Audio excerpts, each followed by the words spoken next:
We have more than 100 business leaders from Central Kentucky joining us for the event, with special guest, Kentucky Transportation Cabinet Secretary Jim Gray.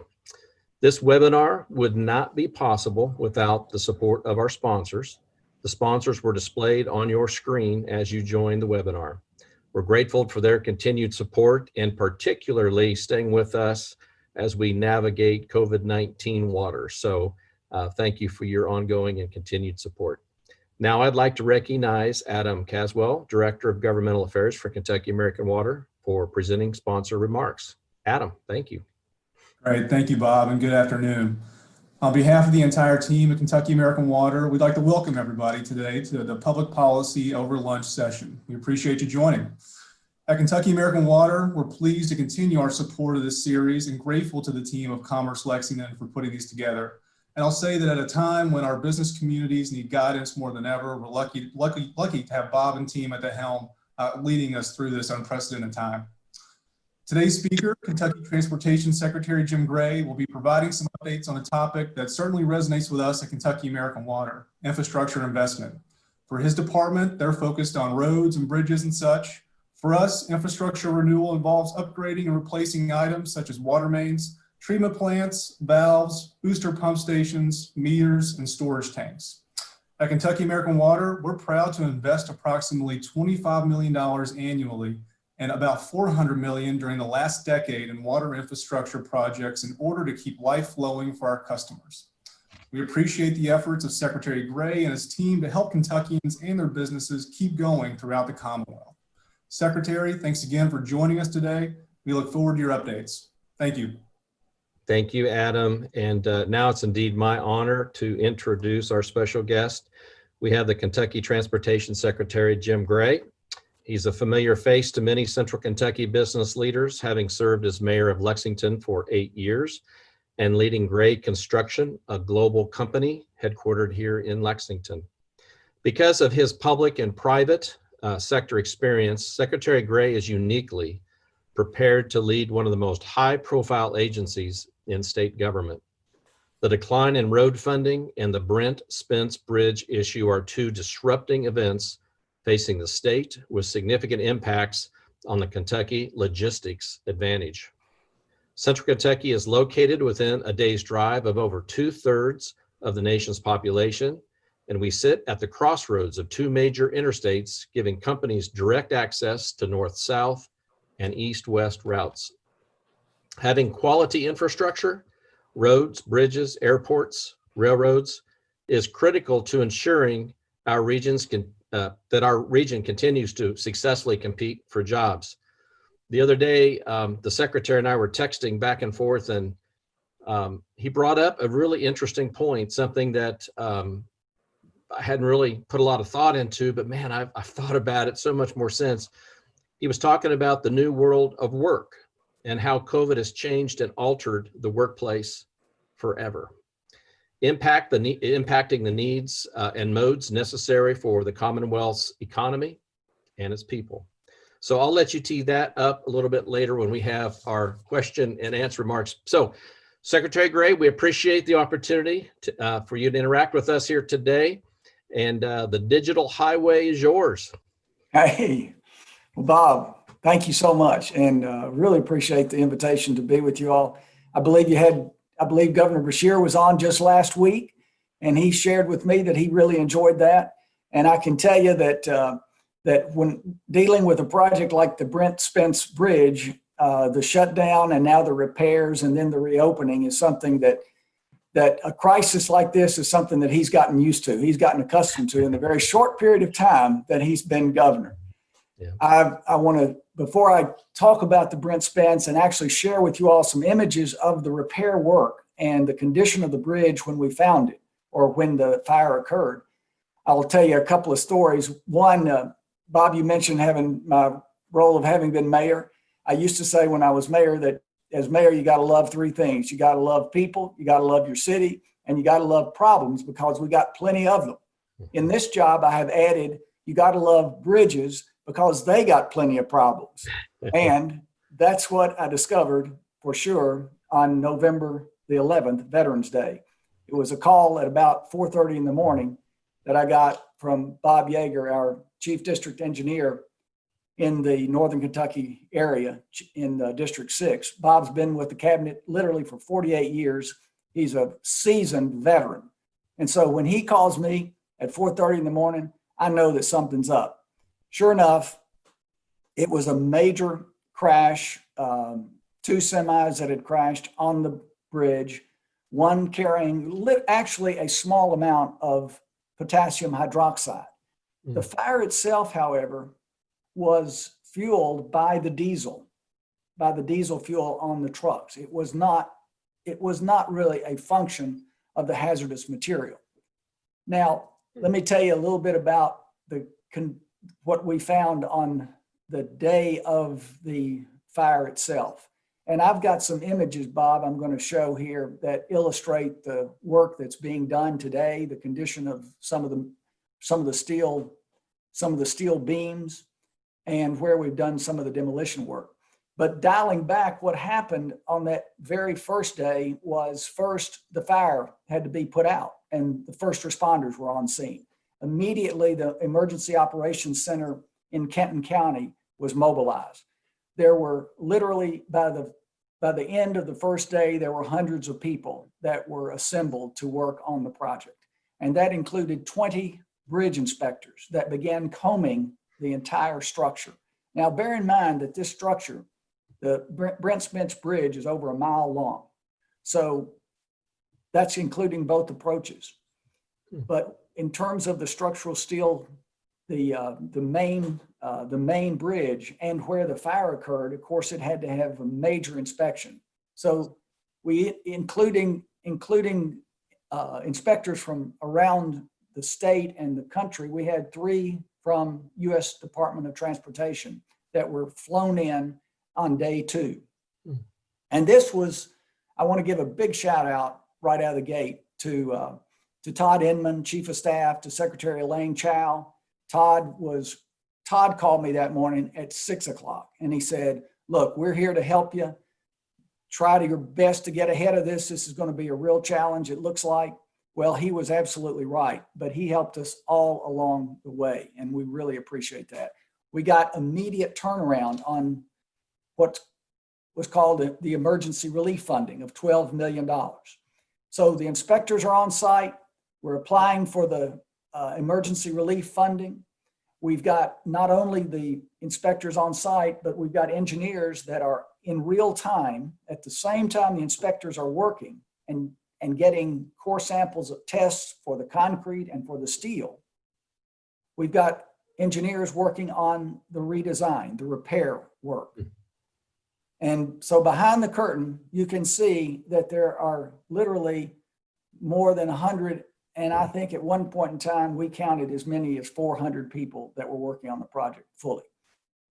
Right out of the gate, we saw that we were going to have some compromised steel sections, the underside of the beams. Now I'm going to show you these pictures now. Now y'all forgive me if my technology skills are improving, but they're not perfect yet. And I'm hoping that we're going to pull this up in the right way. I'm getting there. I'm getting there. All right, let me back up because that's actually, no. Hold on. I've got it. Okay, you're gonna. I thought I was going to have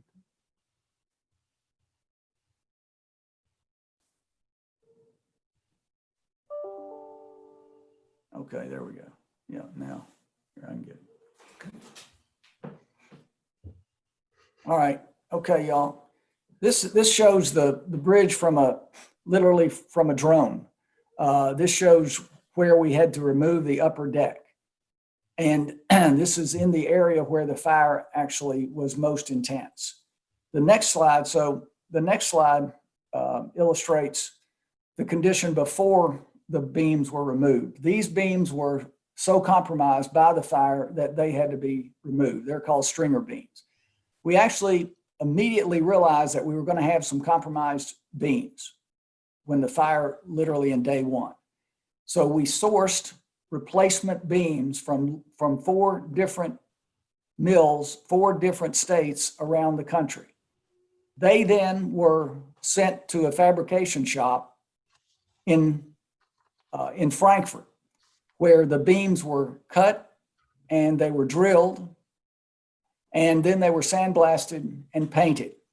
And then by the 10th day after the fire, they were literally delivered to the site.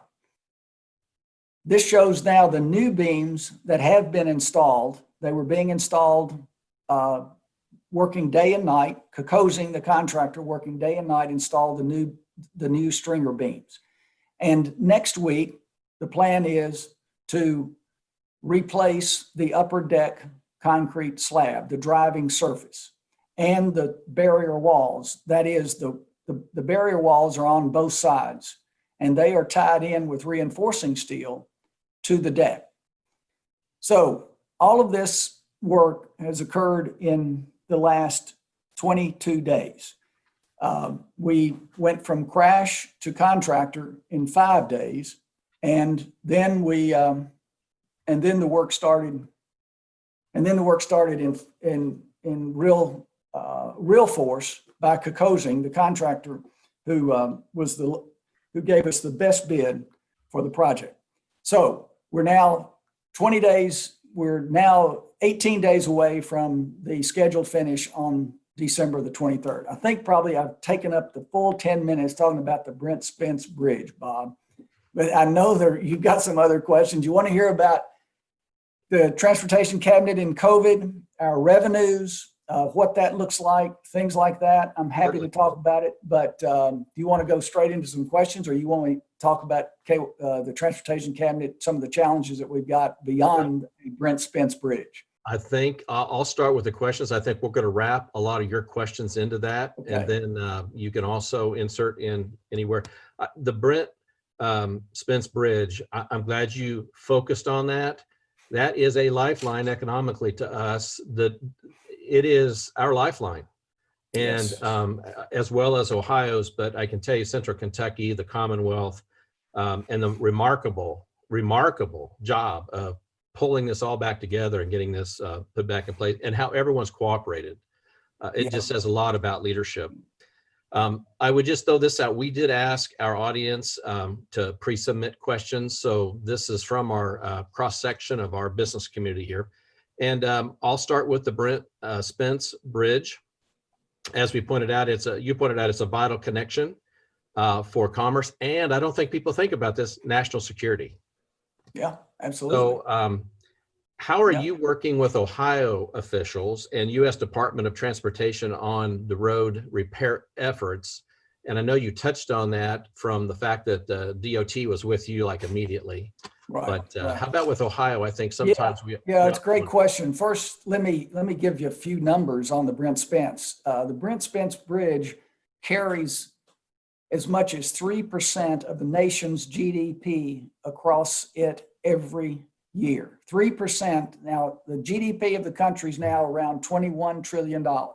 So you multiply 3 by that, and you get between $600 and $700 billion a year that goes over that bridge. And we all know that today it's a choke point. What a lot of folks, there's a misimpression though, that a plan for a new bridge represents a replacement of the existing bridge. It doesn't. The issue is not about the condition of the Brent Spence. I tell you that, I say routinely, that bridge is safe, solid, and sound. Okay, it was before, it will be when we get the repairs done. It's not a matter of its condition, it's a matter of its capacity. It was designed to accommodate 80,000 vehicles a day, and it's now taking 160,000 a day over it. So that tells you that there's a capacity issue. It's a big choke point. It's been described as the number 7 choke point in the country, in the transportation system of the country. So what's the plan is for a companion bridge just to the west, which would then relieve this capacity issue that we have with the Brent Spence. So, and I wanted to say that, Bob, about the bridge itself, but I think, the question was, how have we worked with Ohio? How have we worked with federal U.S. Department of Transportation, federal highways? Incredible collaboration, just awesome. I mean, when you hear about a crisis like this and you wonder, you've got some protocols, of course. The cabinet has protocols to follow, but until you get there, you really are not fully aware of the full challenge. I mean, there's 160,000 vehicles a day that are being diverted. So that the traffic management part of this project is enormous. And we're monitoring 24/7. Traffic is being monitored. Working with Ohio's Department of Transportation, but what folks need to know is that Kentucky is the lead agency. So Kentucky's Transportation Department is the lead agency for maintenance of this bridge. And so we're in charge of the repair project. We're involving Ohio. I've been in constant contact with Jack Marchbanks, who's my counterpart in Ohio. Great guy, seasoned guy, and has been very helpful. So thinking of a new bridge based on and that's interesting angle as far as the capacity aspect. I think a lot of folks think of it as probably more of a safety issue, but that, and good information, but in replacing that bridge, is that solely at expense of Kentucky, the Commonwealth? Does Ohio participate in that? Well, the new bridge would be an extraordinary assembly of financing, and just as any major infrastructure project is. But the project the new bridge, the new companion bridge to the west, its estimated cost was somewhere in the order of magnitude $2.5 billion. Now that was a few years ago. And highway construction costs, for example, and infrastructure costs, for example, the index showed that was up 7% just this year. So, you multiply 7% on 2 billion, and you see how that number goes up very quickly. That's 140 million just in a year. So I would say that the companion bridge is closer to 2.75 billion than it is to 2.5 billion. And not to spend, you pull it all together, yeah. So it'd And be not to spend Ohio all- funding, Kentucky funding, U.S. and we would be able to achieve, of course, some federal support. The question is, how much? yeah. Yeah. Well, and I think what comes to mind too is Louisville, when they replaced their bridge, how they put tolls on it. And that seems to have been kind of that nerve issue in Northern Kentucky, where I don't think there's an agreement on how to pay for it, and especially using tolls. So is that last question I would ask about that as a mega project here, and you talked about the significance to our overall GDP in our country. Do you see that bridge being built, a new bridge being built anytime soon, or is it?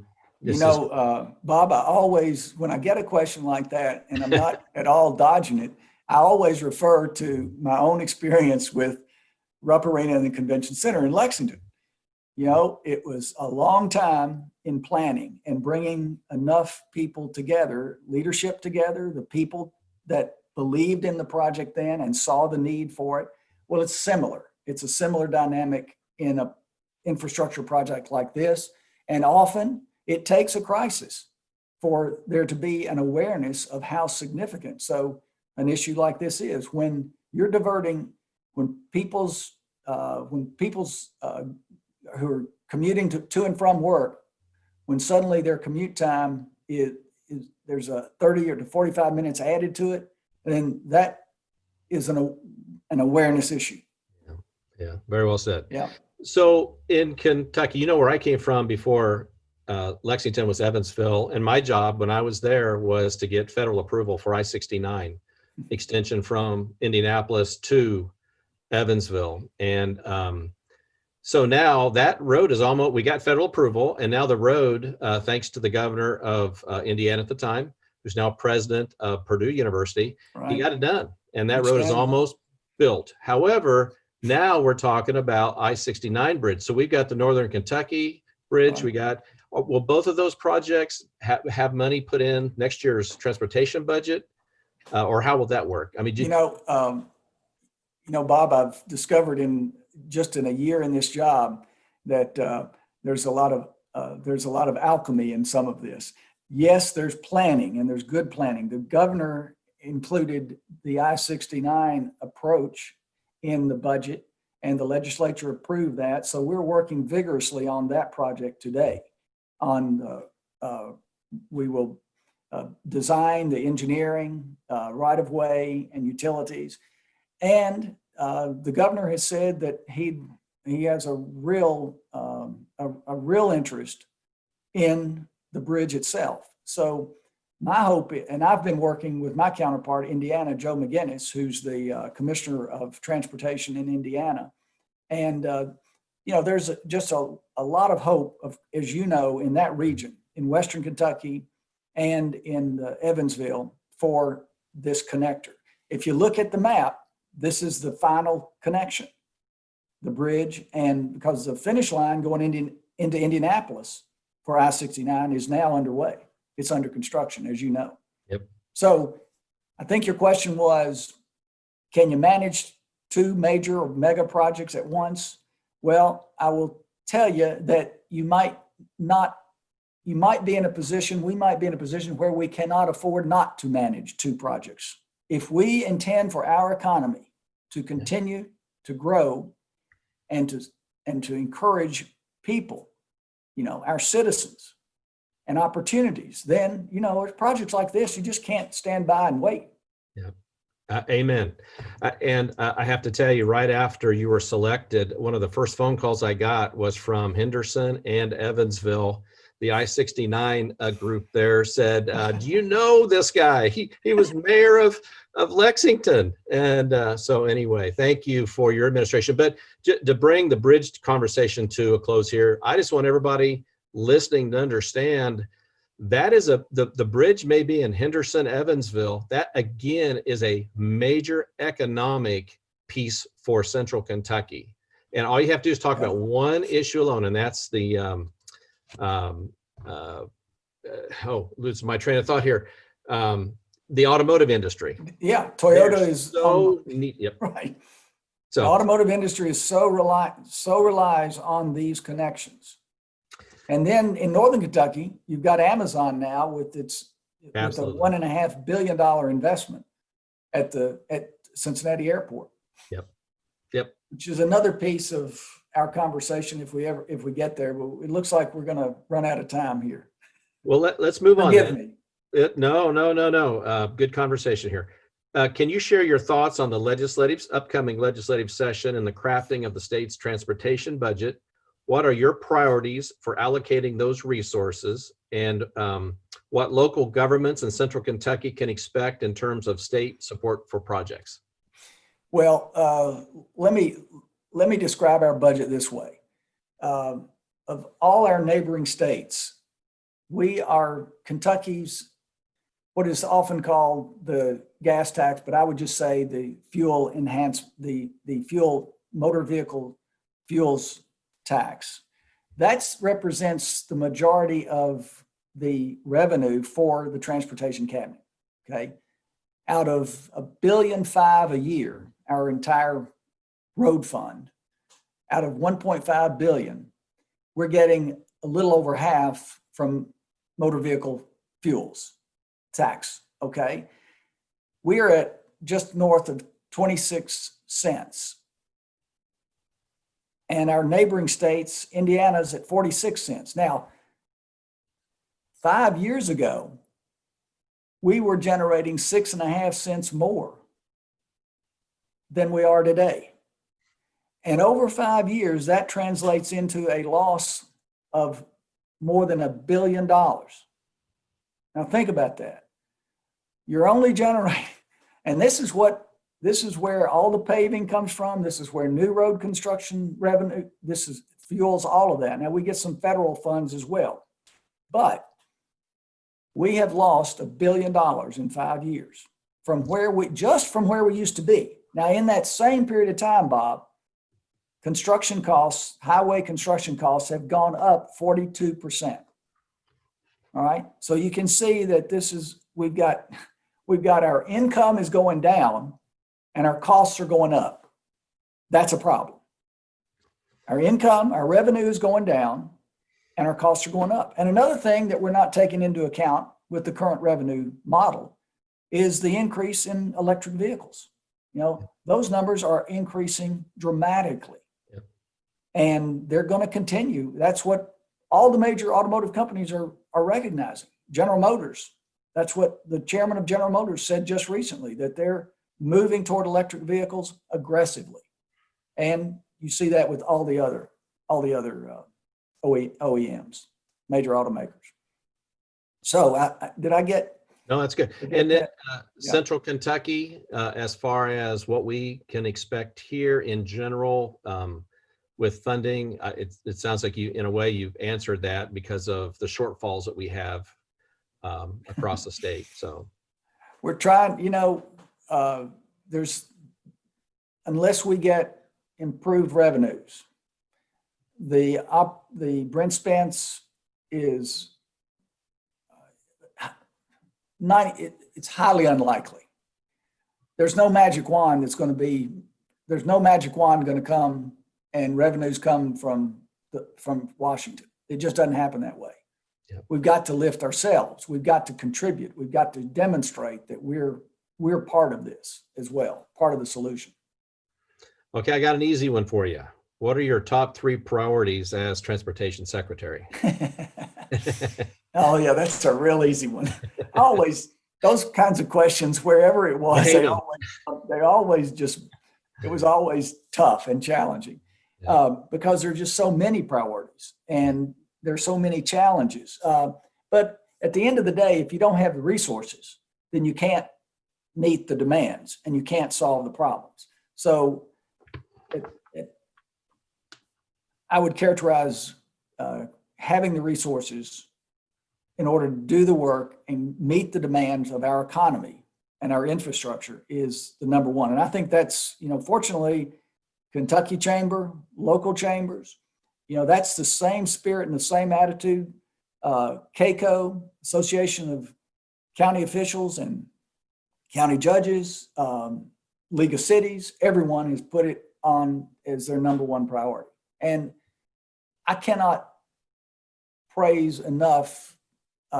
There's not enough praise for the governor's support that he's given to me and the transportation cabinet, and also the leadership of the transportation committees in the House and the Senate.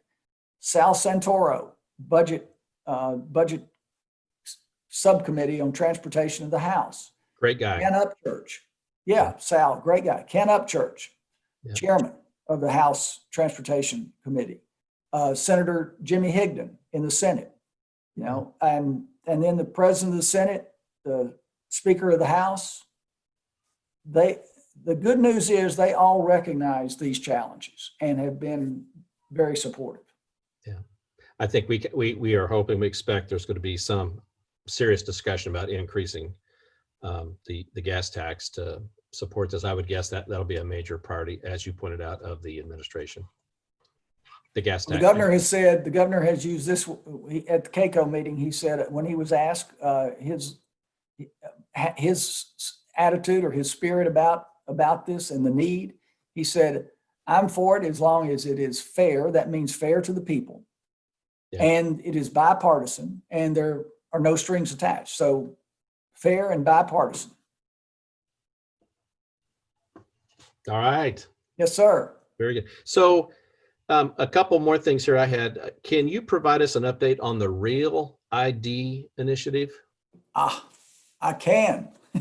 All right. I have notes on that one, Bob. Well, I will start out by saying as soon as you use the words real ID, I think of the project manager for the project for us, and her name is Sarah Jackson. And for folks who are in elected offices at all or have ever been, they will remember Sarah Jackson as the executive director of the Kentucky Registry of Election Finance. She's a lawyer, she's an attorney, and she is what I would describe as a go-getter. She took this challenge on, and she has just wrapped her arms around it, given it a bear hug, and that's the way you got to do problems, because it was not going well. The creation of the plan the development of the plan for the Real ID offices. And we had a deadline that the president, fortunately, President Trump delayed the deadline. It was in the fall of this year, Yes. earlier than right now, and it was extended, and that was fortunate. But we now have, let me look here real quickly. We have 12 regional offices around the state that are up and running, and that includes Paducah, Madisonville, Bowling Green, Lexington, Frankfort, Elizabethtown, Richmond, Columbia, Somerset, Moorhead, Jackson, and Prestonsburg. And we have 4 smaller temporary offices that are operating by appointment only today in Owensboro, Louisville at Bowman Field, Florence, and Catlettsburg. So we'll eventually have about 24 full-service offices around the state. And that will be for Real ID and for driver's licensing. So as you know, the cabinet is taking over the issuance of driver's licenses as well. That's going to be a bit problematic because folks are accustomed to the convenience, of course, of getting it done right at home in their own county. And the locations around the state will mean that we can't have one in every, we will not be able to have an office in every county. Yeah. But they should be up at, we are, oh, let me say this too, though. We will have mobile units, and we're testing the mobile units today. So they can go to where you have large employee or a large number of people. You can get a mobile site taken to that, a mobile unit taken to the site. Excellent. So for those who may not understand the Real ID, I know there's been a lot of information out there, but this was a federal initiative that got pushed down to the states, and then we have mandate, right? Federal mandate, Homeland Security, big influence on it, and you know, and the reason the looming deadline was so so challenging, or in a sense threatening, was that you couldn't get on an airplane without the Real ID or a passport after the deadline date, the first deadline date. Now that deadline is in the next year. Yeah. All right. So the other day, you and I were texting, and you really teed up another item, and that was the new world of work and how COVID has changed and altered the new workplace forever. And it really, I mean, it just, my mind just keeps, I mean, we're all dealing with that. There was no blueprint for COVID-19. We had to create it ourselves, each community, and then we collectively came together, public, private communities around the Commonwealth, and then nationally and globally. But there are profound effects that I don't think we often think about, but even I'm sure it's had an effect on the Brent Spence Bridge, as you mentioned, how people were coming together in ways that were probably not thought of or able to occur years ago. Yeah, I use that as an example. I use the Brent Spence and the repair project and the way that it was managed as an example of the efficiencies of the model today. So we had these literally hundreds of people who were involved, have been involved in the project. And right out of the gate, we began having Teams meetings. Now, this is at the very top level of the transportation cabinet, you know, but it was also involving U.S. Department of Transportation, Federal Highways, Ohio Department of Transportation. They then imagine, as that system worked its way down to the inspectors and the engineering firms and the metallurgical laboratories that were testing the materials, they too were all assembling through virtually through Teams or Zoom or Blue Jeans. Okay, so you had this incredible assembly of collaboration to get this job done really quickly. Now, the management team, this is the ones that I'm involved in, we daily have either a 5 o'clock call, Zoom call, or a 7 o'clock every day. And there are at least 20 people present. led by the project manager, a woman named Stacy Hans, an engineer, top-notch engineer, and works for Bob Yeager in District 6 up in the Covington. And so I don't think this would have occurred in such a dynamic way before these technologies were available. That's my point, okay? Now, construction sites, our maintenance work, our paving work, that's going to go on arguably the same way it always has. But the management functions in an enterprise, any enterprise, I believe, has been changed dramatically. And the need then for the spaces that we used to work in has arguably changed because our behaviors are becoming more adjusted to something different. Yeah. So, and you know, No. I may be the only one thinking that it's not going to be, the new normal is not going to be the way it used to be. Yeah, well, you know, we talked also earlier that in the last Great Recession, Uber, Lyft, Amazon emerged dramatically larger. And of course, that's having a big impact on our economy. Amazon, their growth at the airport in Northern Kentucky. Oh, yeah. But out of typically difficult times, and right now COVID-19, there's going to be things rising up. And I think your area there that you're talking about is absolutely right on.